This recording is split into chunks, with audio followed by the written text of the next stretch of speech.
তৃণমূলের আমলে হাজার হাজার ভুয়ো এসটি সার্টিফিকেট নিয়ে কড়া মুখ্যমন্ত্রী। হাজার হাজার ভুয়ো এসটি সার্টিফিকেট দেওয়া হয়েছে তৃণমূলের আমলে।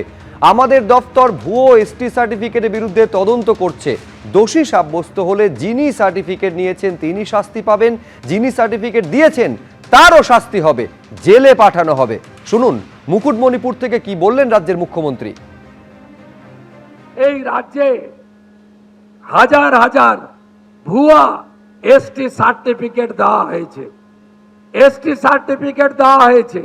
আমাদের মন্ত্রী এবং দপ্তর প্রত্যেকটা ভুয়া এসটি সার্টিফিকেটের বিরুদ্ধে তদন্ত করছে এবং দোষী সাব্যস্ত হলে যিনি সার্টিফিকেট দিয়েছেন আর যিনি নিয়েছেন দুজনকেই জেলে পাঠানো হবে। আদিবাসীদের সার্টিফিকেট 2 নম্বরই করতে এই সরকার, ভারতীয় জনতা পার্টির সরকার দেবে না, এটা আপনারা নিশ্চিন্ত থাকতে পারেন।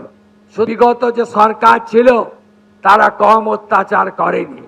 ব্রিটিশদের উপরে ব্রিটিশের অত্যাচারও ছাড়িয়ে গেছিল। তাই অত্যাচারীরা, তোষণবাজরা, দুর্নীতিগ্রস্তরা শেষ কথা বলে না।